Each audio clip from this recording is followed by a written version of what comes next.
See, that honestly looks like something you should be able to interact with. That big terminal up there. And I think in some levels there are background objects like that that you can work with.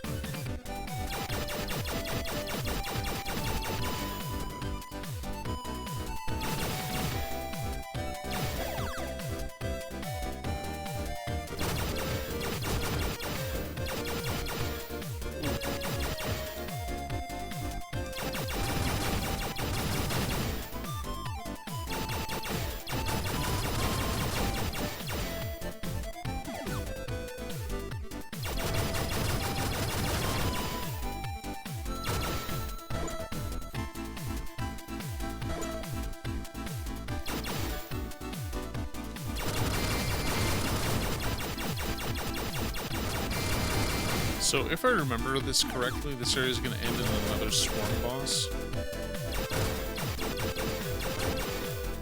I think it's just going to be a bunch of those little guys who wander out and shoot at you kind of randomly. Ooh.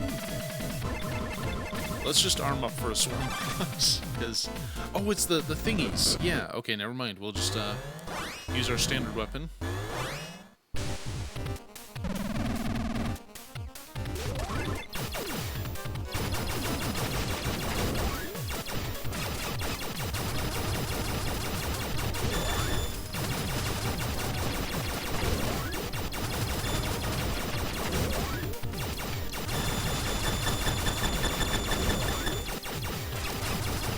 Oops.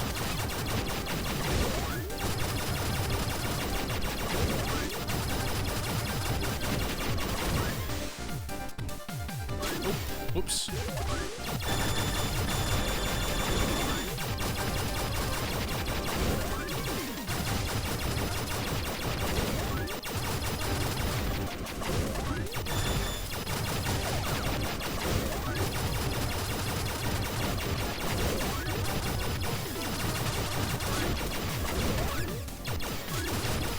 Uh-oh. Can't believe they hit me. There we go. Fun little boss. Not terribly damaging or difficult. Oh, jump boost. Well, that... God, that seems redundant, but okay.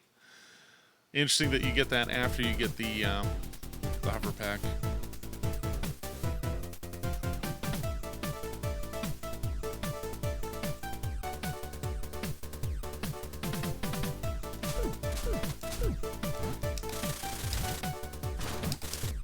Yeah, you can't even use it effectively. Oh, you just have to enable it.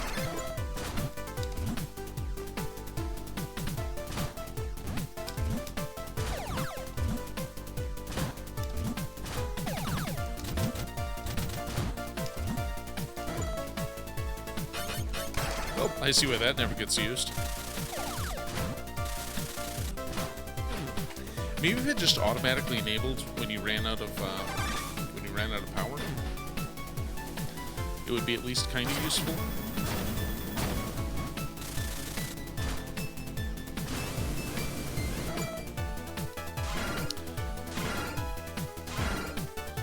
Okay. Okay, so I see where the signal is pointing me. I guess we're gonna head back down that way.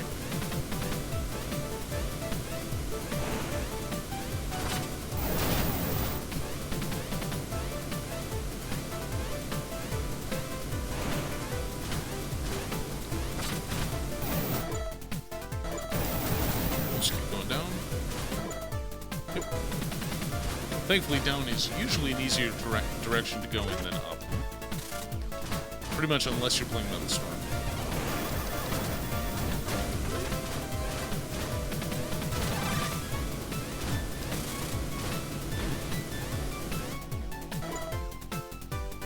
Okay, so I can head to the left and there's a thing there, but there's... I'm not sure how I'm supposed to interact with that room that I can't see in. So you know what?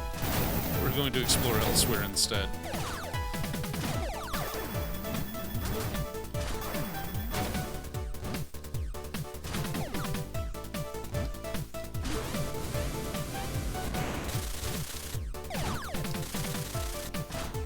Have I been in here? What's in here?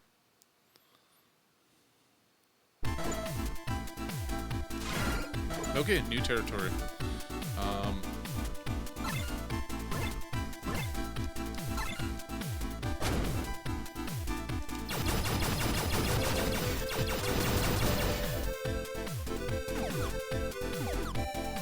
Oh, and I need to stop in level 2 and pick up that health token.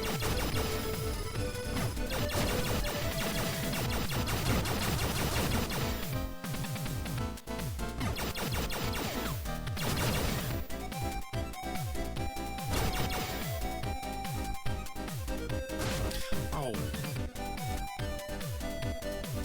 Foolish.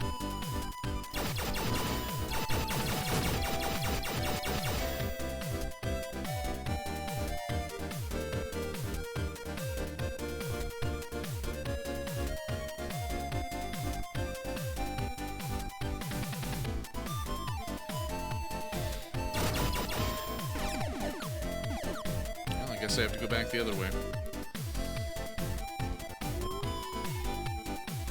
We'll just... Oh, seriously, game?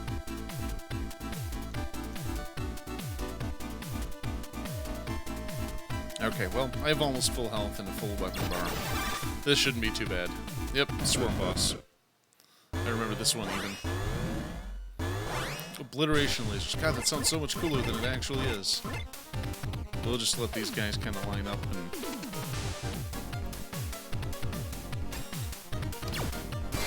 Whoops, I killed them all.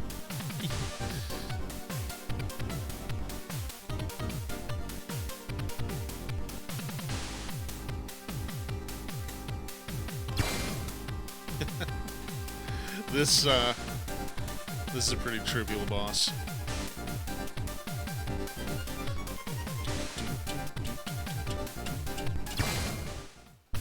There we go. And there's the flares. Or flash bomb, whatever.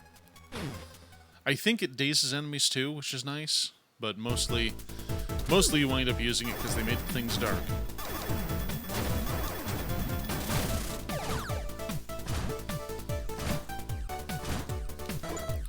And that should be... Yep, next room over. We got this.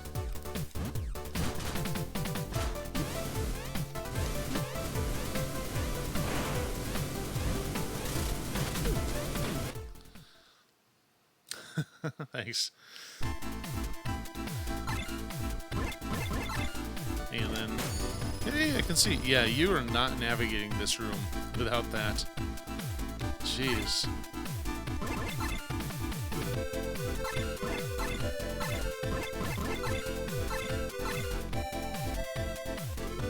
I mean, I think a speedrunner could do it, but...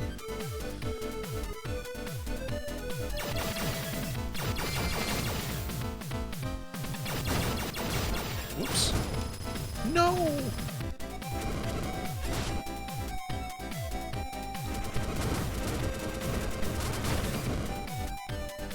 Okay, there we go. Back to being overpowered.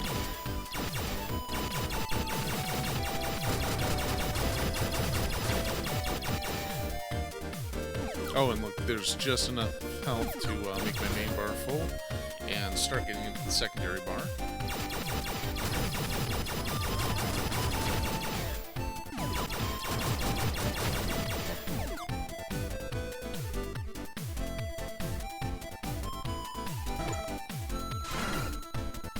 Alright, we'll try over this way, see what we see.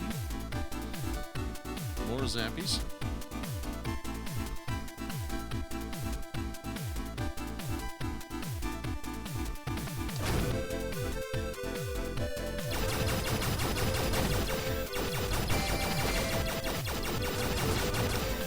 Really?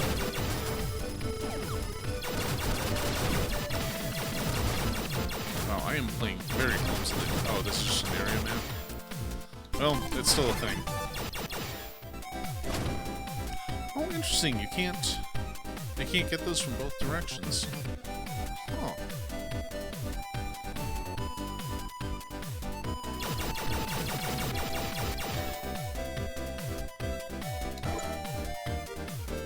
Alright, let's check out these last 3 rooms, and then we'll move along. Oh no, what shall I do?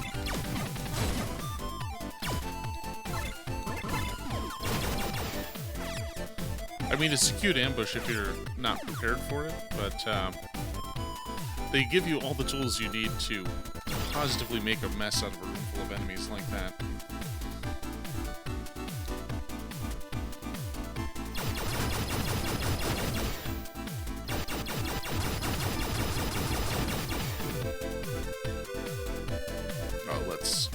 Let's bank this thing before we go over there, and yeah, I don't even need those pickups. So that's it for this sub-level, this cave, or I'm not really sure what the terminology is here. I'm just doing my thing.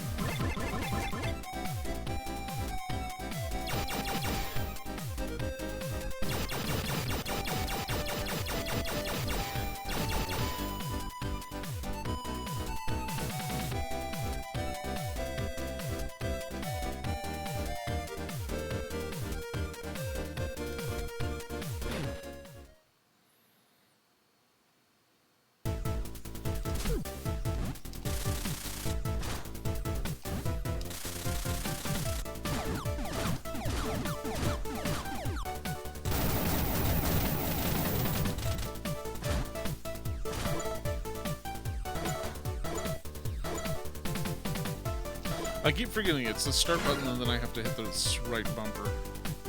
Okay, so I can't go on to I can't go to that cave on the left that takes me into the next area, so we have to backtrack into Area 2 and then actually Area 1, which takes us into 4. This is something they really held on to from the first game. The manual actually comes with a chart of how the various areas connect to each other, which I thought was a weird thing to need to include. And it kind of puts even the original Blaster Master sort of into the Metroidvania category, or search action if you prefer. But, you know, it was before anyone had a name for that sort of thing, and Castlevania had only kind of stepped in that territory with Castlevania 2, which wasn't really hated at the time. It was just seen as kind of a weird game. It's funny, because you get... You know, you had the Angry Video Game Nerd do that one video about Castlevania 2, and now so many people think it's this awful, terrible game. I'm like, no, they tried some stuff that nobody was really ready for yet. Like, I've often said that my problem with NPC quests in video games is they're always given by people who are omniscient and always telling the truth. And it's, and that game didn't do that. It had a bunch of people who didn't know what the hell they were talking about giving you information. I'm like, well, that seems realistic, actually. But that just led to a lot of player frustration. And unfortunately, it wound up being very difficult. So you did not beat the game without external hints. But people didn't really think it was bad. It just kind of got this reputation because internet, basically.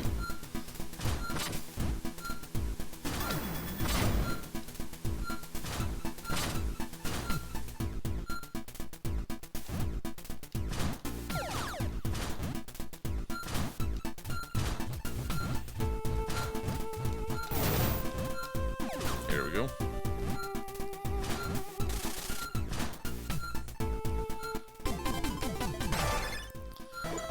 Okay, so now we just need to take a quick trip back to Area 1, and we'll breeze through most of that until we can do, until we can just get right into number 4.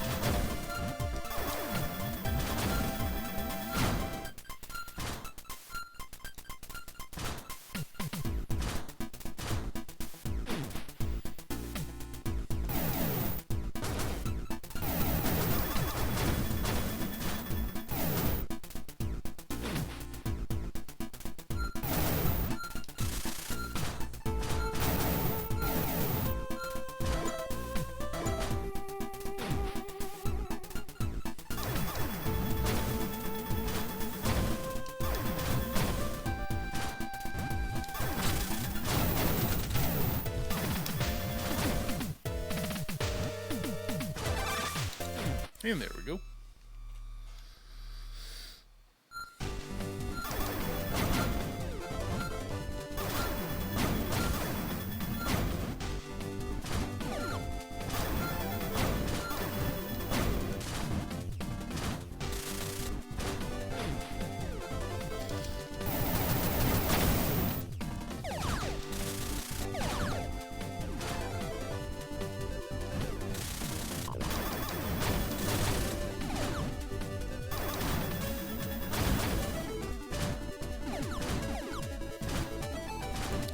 Oh, I guess I have to be careful with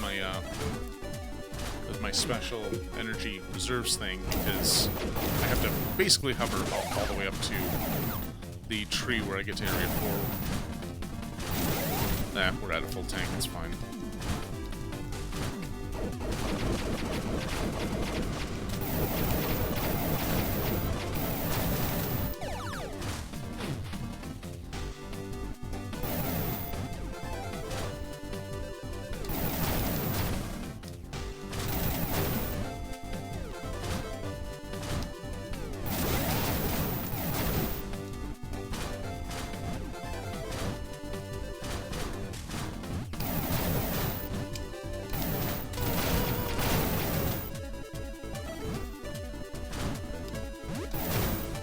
Huzzah.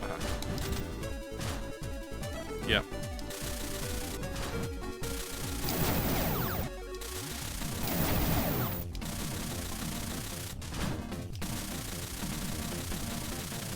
Okay, well, nothing gained from my curiosity there, but I had to look.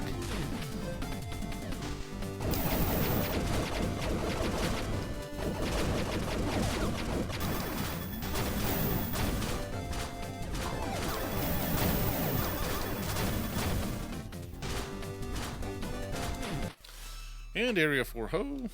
I think this, yeah, this is the sewer level. Obligatory. Nope. Not here for story. Here for pew pew.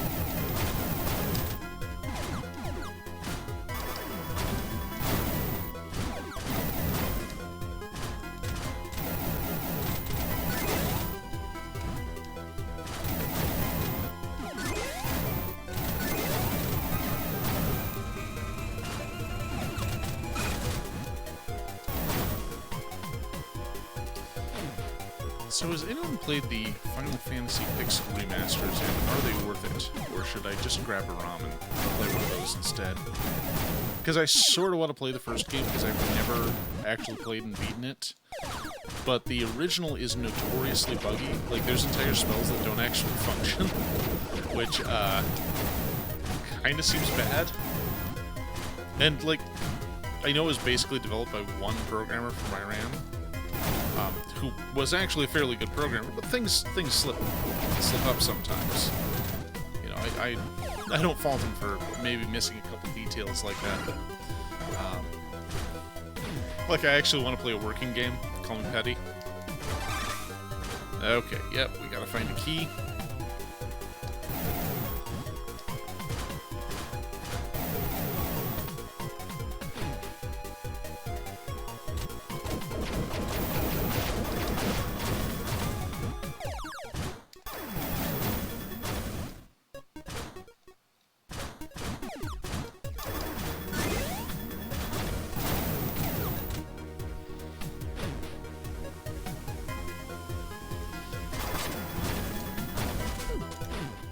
And here we go.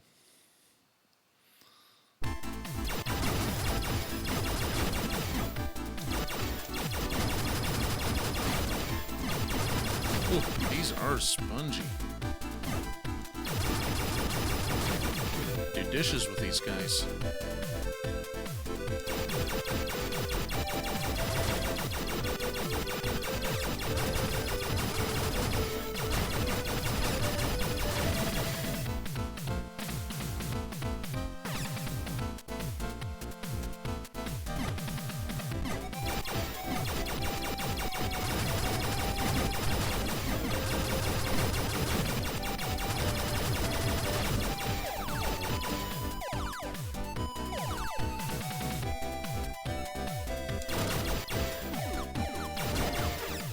Oh, well, didn't need to come in here. Yeah, I think I'm going to try to make a guide of this. I mean, I'll post it online, but it's mostly for my own reference because I forget things. Maybe that's another silly project I should do. Because, like, okay, most guides I see for games are basically complete walkthroughs, but they usually never have the information that I actually want. For example, if I'm playing any of the SMT games, I usually just want to know, like, where to go in a general sense, and if there's something obtuse, let me know. But mostly I'm just looking to see what demons I can find in that area, and like a checklist of pickups and stuff. And for something like this, I just think a map that lets you know roughly, you know, where the key items are, you know, what you have to do to actually get the good ending, all that sort of thing. But, you know, a detailed walkthrough isn't really necessary. You know, I wouldn't need something that says, okay, well, make sure you jump up here, and then watch out for these cracked bricks. Most of that, I think, is stuff any fairly reasonable person doesn't need explained to them. I mean, I don't know where I'm going right now, but I don't know. I just think guides could be better than big flat text files. Don't get me wrong, GameFAQs was absolutely a blessing in its day, but I just feel we can do so much better. Oh no. No, no. Oh, okay.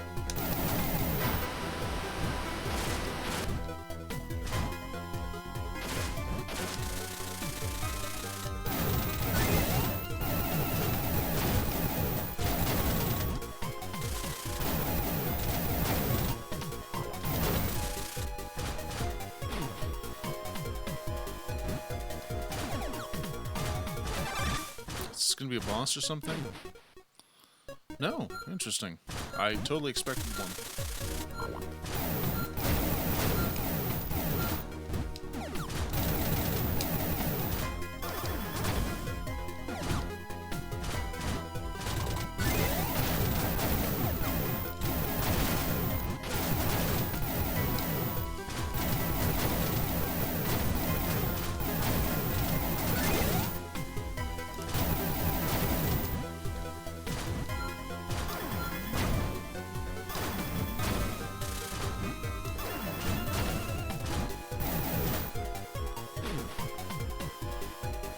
Oh, well. Another barrier. Okay. Let's see. So we've got this big downward area that I can explore. Ow.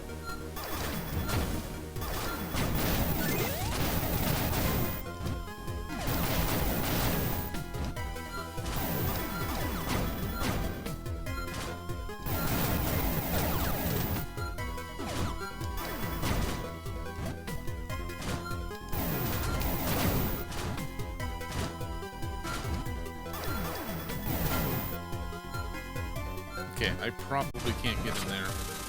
So let's, oh, hey, cave.